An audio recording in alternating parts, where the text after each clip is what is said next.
नमस्कार, आप देख रहे हैं समाचार। आपके साथ मैं हूं पराक्रम सिंह शेखावत। बताएंगे आपको इस वक्त की बड़ी खबरें। शुरुआत करेंगे सुर्खियों से। प्रधानमंत्री ने महाराष्ट्र के अकोला में केंद्र सरकार की गिनाई उपलब्धियां। सरकार पर जमकर साधा निशाना कांग्रेस पर। कहा, इन दिनों हिमाचल, तेलंगाना और कर्नाटक जैसे राज्य कांग्रेस के शाही परिवार के बने हुए हैं एटीएम। कांग्रेस ने भी चुनाव प्रचार में लगाया जोर। कांग्रेस अध्यक्ष मल्लिकार्जुन खड़गे ने नागपुर में जनसभा को किया संबोधित। झारखंड में भाजपा ने तेज किया अपना प्रचार अभियान। छतरपुर में वरिष्ठ भाजपा नेता अमित शाह ने कहा, संविधान का अपमान करना राहुल गांधी की पुरानी आदत। राहुल गांधी भी कांग्रेस के पक्ष में संभालेंगे मोर्चा। उत्तराखंड स्थापना दिवस पर प्रधानमंत्री ने दी बधाई। रजत जयंती वर्ष के शुभारंभ पर विकसित भारत के लिए विकसित उत्तराखंड का दिया मंत्र। और पाकिस्तान में क्वेटा रेलवे स्टेशन पर धमाका, 24 लोगों की मौत, 40 से अधिक घायल। बलूच लिबरेशन आर्मी ने ली हमले की जिम्मेदारी। सुर्खियों के बाद खबरों पर नजर विस्तार से। प्रधानमंत्री नरेंद्र मोदी ने आज महाराष्ट्र के अकोला में एक विशाल जनसभा को संबोधित किया। इस मौके पर उन्होंने कांग्रेस पर हमला बोलते हुए कहा कि जहां कांग्रेस सरकार बन जाती है, वो राज्य कांग्रेस के शाही परिवार का एटीएम बन जाते हैं।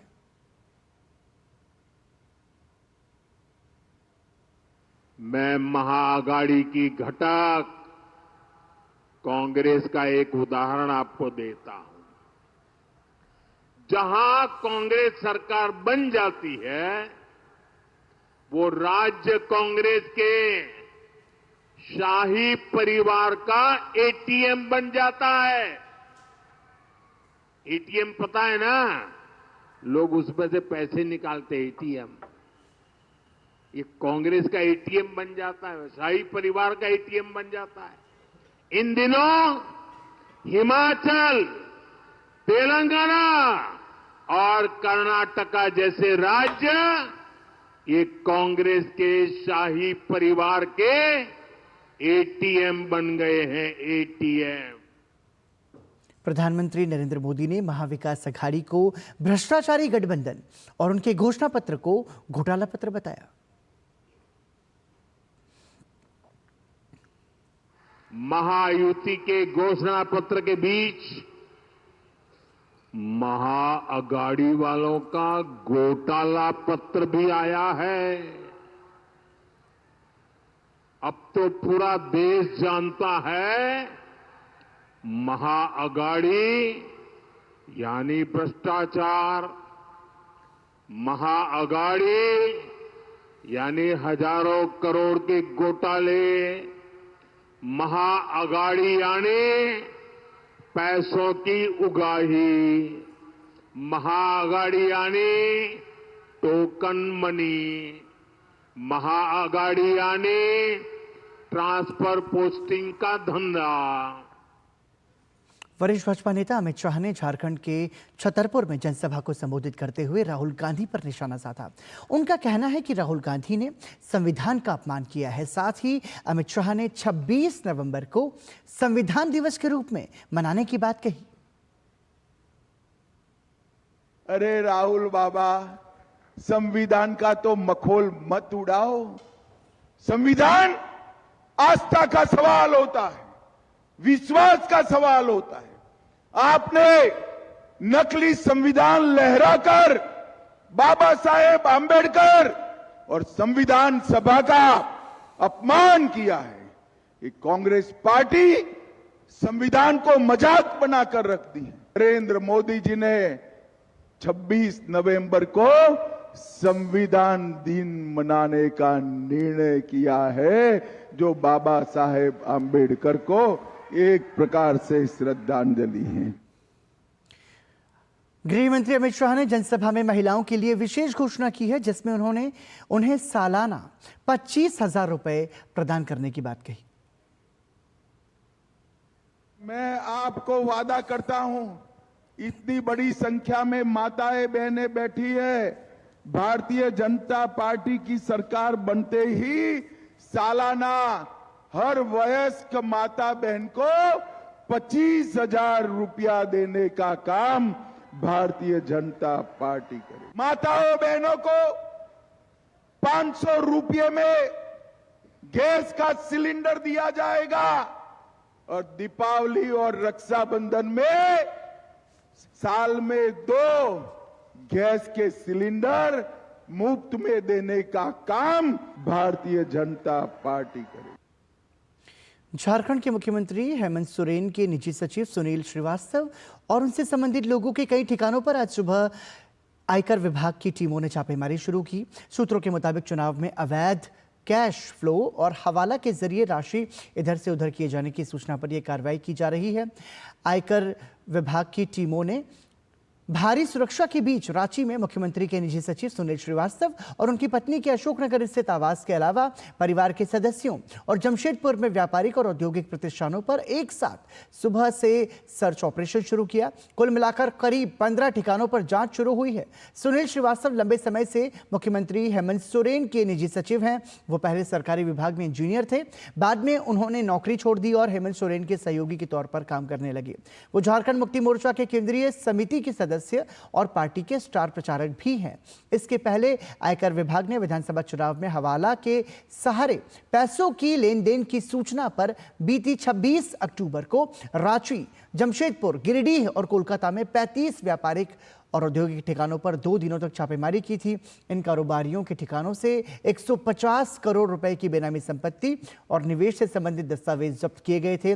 आयकर विभाग ने छापेमारी के दौरान मिली नकद राशि का व्यापारियों के बुक्स ऑफ अकाउंट से मिलान करने के बाद 70 लाख रुपए जब्त कर बैंक में जमा करा दिए। झारखंड मुख्यमंत्री हेमंत सोरेन के निजी सचिव सुनील श्रीवास्तव के कई ठिकानों पर आयकर विभाग ने छापेमारी की। मामले पर भाजपा सांसद निशिकांत दुबे ने हेमंत सोरेन पर निशाना साधा है। निशिकांत दुबे ने कहा कि सुनील श्रीवास्तव जूनियर इंजीनियर हैं। झारखंड मुख्यमंत्री उनकी पत्नी 10 कंपनियों की डायरेक्टर रही हैं। मामूली इंजीनियर थे सुनील श्रीवास्तव, उनकी वाइफ यदि 10 कंपनियों की डायरेक्टर हो, क्या हो गया ऐसा भैया 5 साल में कि एक जूनियर इंजीनियर, एक एग्जीक्यूटिव इंजीनियर, उसकी वाइफ जो है स्टील प्लांट चलाने लगी, सीमेंट प्लांट चलाने लगी, स्पॉन्ज आयरन प्लांट चलाने लगी, ठेकेदारी करने लगी। 10 कंपनियों में उसकी वाइफ डायरेक्टर है, तो इनकम टैक्स का छापा पड़ेगा ना पड़ेगा। इस कारण से जमशेदपुर से लेकर रांची तक छापा पड़ रहा है। छापा पड़ जाने दीजिए, इसके बाद पता चलेगा। यही तो दिखाता है कि हेमंत सोरेन और उसके आसपास के लोग, जो लोग हैं सभी बारी हैं, वो बारी 32 खतियाँ नहीं करता है। अमित अग्रवाल का सवाल हो, अविनाश का सवाल हो, सुनील श्रीवास्तव का सवाल हो, पिंटू का सवाल हो, कोई आदमी है जो आदिवासी है। वक्फ संशोधन विधेयक पर गठित संयुक्त संसदीय समिति आज से 5 राज्यों के दौरे पर है। इसको लेकर विपक्षी दलों से संबंधित समिति के सदस्य विरोधी सुर अपनाते दिख रहे हैं।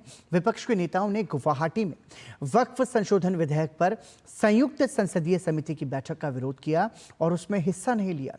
भाजपा सांसद और संयुक्त संसदीय समिति की सदस्य अपराजिता सारंगी ने इस पर दुख जताया। It's extremely unfortunate that the honorable members of the committee belonging to the opposition parties have decided not to come on study tour, not to come to Guwahati, not to join the hearing of the Joint Parliamentary Committee in other states where we are going to. As you are aware, we have started our hearing from Guwahati. Tomorrow we would be in Bhubaneswar. Thereafter, we are going to Kolkata, thereafter to Patna, and thereafter to Lucknow. So it's a 5 days tour, and we want to listen to all individuals and organizations who wish to depose before the Joint Parliamentary Committee regarding the Waqf Amendment Bill 2024. वक्फ संशोधन विधेयक पर संयुक्त संसदीय समिति के अध्यक्ष जगदम्बिका पाल ने कहा कि वो असम राज्य सरकार के प्रतिनिधि, वक्फ बोर्ड, अल्पसंख्यक आयोग और अन्य हितधारकों के साथ बैठक कर रहे हैं। साथ ही मेघालय, त्रिपुरा, मणिपुर के अधिकारियों, वक्फ बोर्ड और हितधारकों के साथ भी वो चर्चा करेंगे। आसाम स्टेट गवर्नमेंट के रिप्रेजेंटेटिव के साथ, यहाँ के वक्फ बोर्ड के साथ, माइनॉरिटी कमीशन के साथ, हाई कोर्ट के लॉयर्स के साथ और स्टेक होल्डर्स हैं उनके साथ बातचीत करेंगे।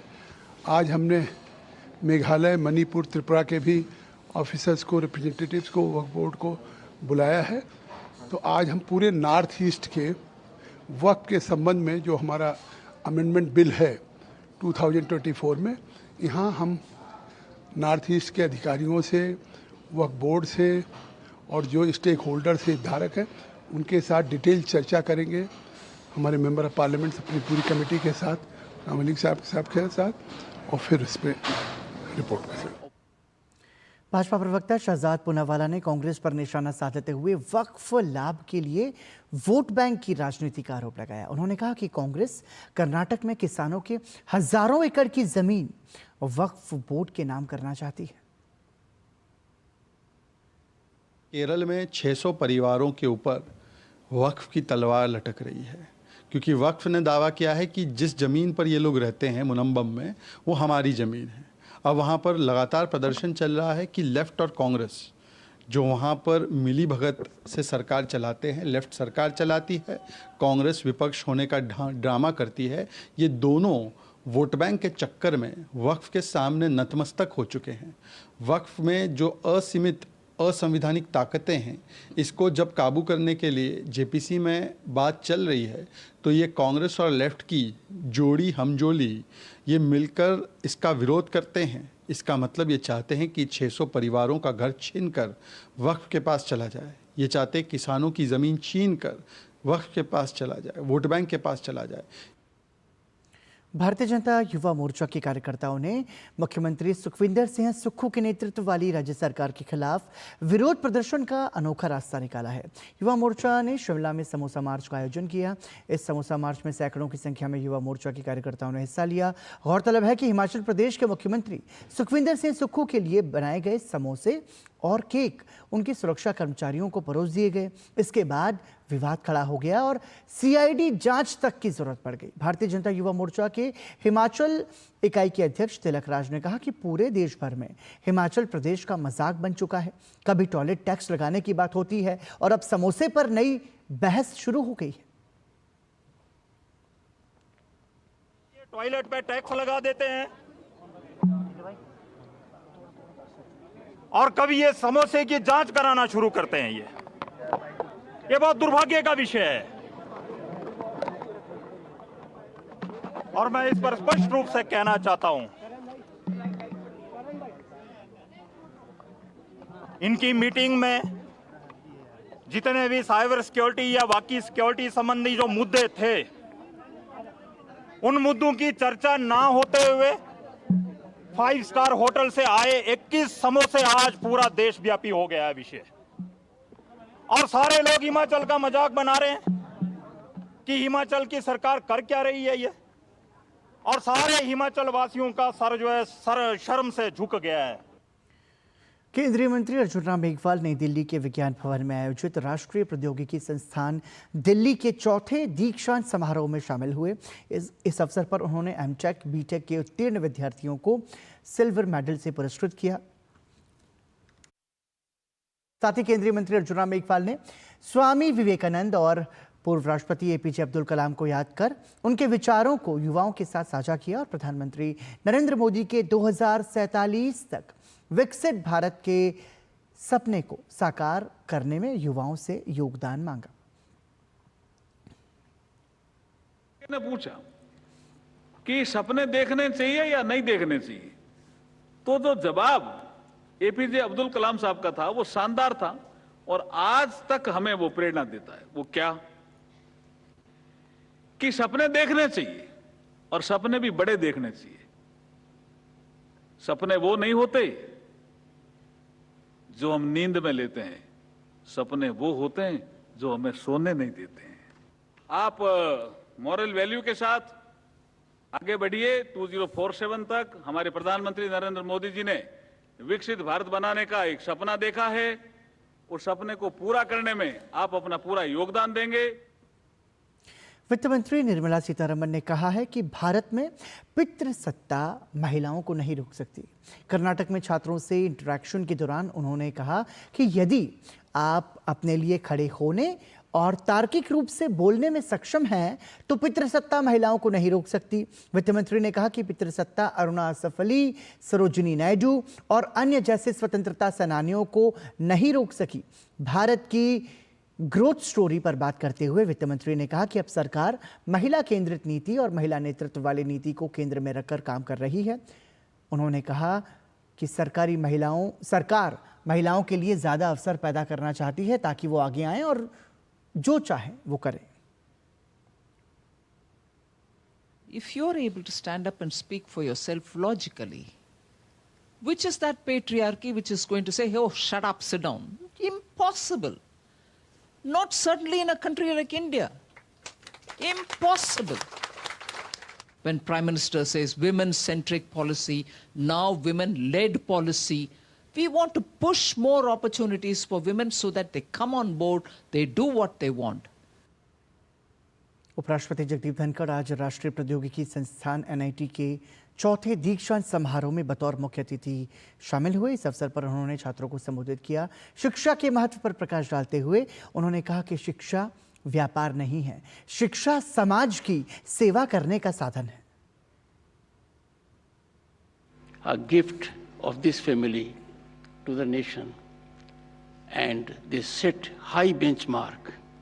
Education is not commerce. Education is service to society. Education is your obligation. You must serve. It is your duty, divine ordainment, pay back to the society. Investment in education is investment in human resource, investment in our present, investment in our future. इसके साथ ही उपराष्ट्रपति ने छात्रों को दीक्षांत समारोह की शुभकामनाएं दी और देश की उन्नति और विकास में योगदान के लिए प्रेरित किया। Graduating students and their proud parents. This convocation ceremony is for graduating class of 2023 and 2024. Convocation is indeed a milestone in the lives of the students graduating, their parents, the members of the faculty, and the colleagues you leave behind when you walk out. Academic credentials by way of degrees are culmination of your hard work. Rajasthan के अजमेर जिले में पुष्कर का अंतर्राष्ट्रीय पशु मेला दुनिया के लिए आकर्षण का केंद्र बना हुआ है। मेले का शुभारंभ राजस्थान सरकार में कैबिनेट मंत्री सुरेश रावत ने पूजा अर्चना और ध्वजारोहण के साथ किया। बता दें कि देश भर के पशुपालक अपने पशुओं को खरीद बिक्री और विभिन्न प्रतियोगिताओं में भाग लेने के लिए मेले में लाते हैं। मेले में ऊंटों और अन्य पशुओं को सजाया गया था जो आकर्षण का केंद्र रहे। विदेशी सैलानियों ने भी इस मेले का आनंद उठाया। इस दौरान ऊंट नृत्य, घोड़ा दौड़ और धार्मिक झांकियों जैसे विभिन्न सांस्कृतिक कार्यक्रम भी लोगों के आकर्षण का केंद्र रहे। पुष्कर के अंतर्राष्ट्रीय मेले की सभी देश और प्रदेशवासियों को शुभकामनाएं देता हूं। आज विधिवत पूजा करके झंडारोहण के साथ आज हमारे मेले की शुरुआत हुई। मेला हमारा 15 दिन तक चलेगा। रोज नृत्य या रंग बिरंगे अलग अलग प्रकार के कार्यक्रम होंगे। पूरे विश्व के लोग पुष्कर मेले का अलग अलग रूप में आनंद लेते हैं। इस बार पर्यटक काफी बढ़े हैं क्योंकि बीच में कोरोना काल भी रहा। इस बार हमारी जो व्यवस्था है, हमारे प्रशासन के लोग हैं, चाहे कलेक्टर साहब हो, SP साहब हो, सभी विभागों के लोगों ने मिलकर इस बार पुष्कर में अच्छी व्यवस्था की है। लोगों को किसी प्रकार की समस्या नहीं हो, इसके लिए हमने अलग अलग सेंटर भी बनाए हैं, सुविधा सेंटर। देवभूमि कहलाने वाले उत्तराखंड की स्थापना के आज 24 साल पूरे हो गए हैं और अब ये 25वें वर्ष में प्रवेश कर रहा है। प्रधानमंत्री नरेंद्र मोदी ने इस अवसर पर उत्तराखंड वासियों को बधाई दी और कहा कि उत्तराखंड अपने उज्जवल भविष्य के लिए अगले 25 वर्ष की यात्रा शुरू कर रहा है। विकसित भारत के लिए विकसित उत्तराखंड का संकल्प देश इसी कालखंड में पूरा होते देखेगा। हमारा उत्तराखंड अपने 25वें वर्ष में प्रवेश कर रहा है। हमें अब उत्तराखंड के उज्जवल भविष्य के लिए अगले 25 वर्ष की यात्रा शुरू करनी है। इसमें एक सुखद संयोग भी है। ये यात्रा ऐसे समय में होगी जब देश भी 25 वर्षों के अमृत काल में है, यानी विकसित भारत के लिए विकसित उत्तराखंड देश इस संकल्प को इसी कालखंड में पूरा होते देखेगा। मुझे खुशी है कि जिस सपने के साथ उत्तराखंड का गठन हुआ था वो हम सब साकार होते देख रहे हैं। पूरे उत्तराखंड में स्थापना दिवस का जश्न मनाया जा रहा है। देहरादून में हुए मुख्य समारोह में राज्यपाल और मुख्यमंत्री समेत सीडीएस शामिल हुए। यहां सबसे पहले मुख्यमंत्री पुष्कर सिंह धामी शहीद स्मारक पर पुष्पांजलि अर्पित करने पहुंचे। इसके अलावा राज्यपाल लेफ्टिनेंट जनरल गुरमीत सिंह 24वें उत्तराखंड स्थापना दिवस के अवसर पर रिजर्व पुलिस लाइन परेड में शामिल हुए।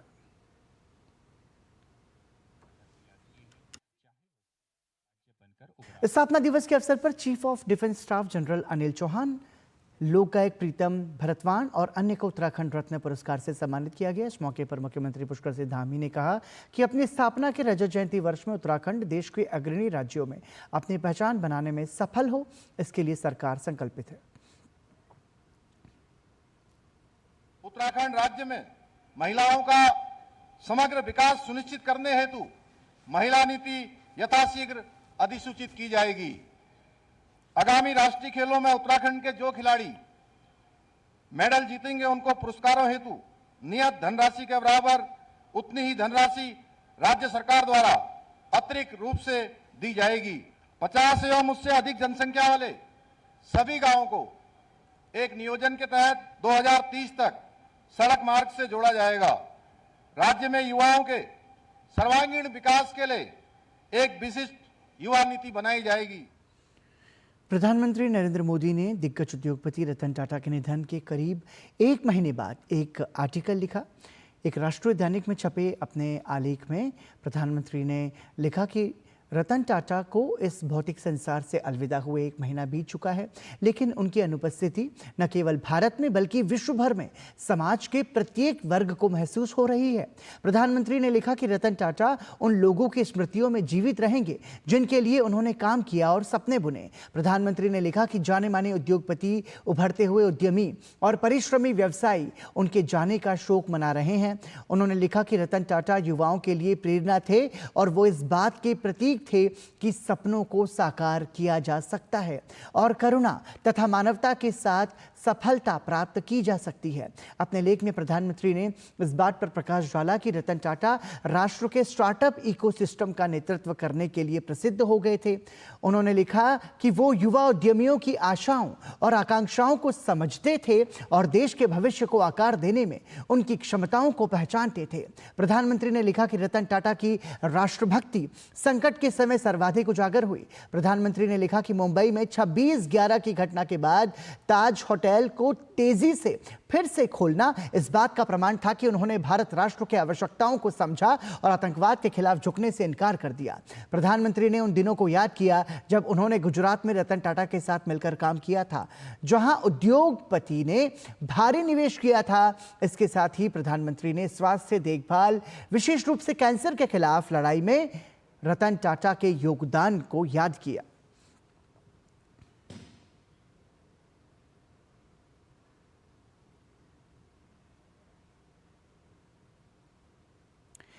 सर्दियां शुरू होते ही विदेशी परिंदों का आगमन शुरू हो गया है।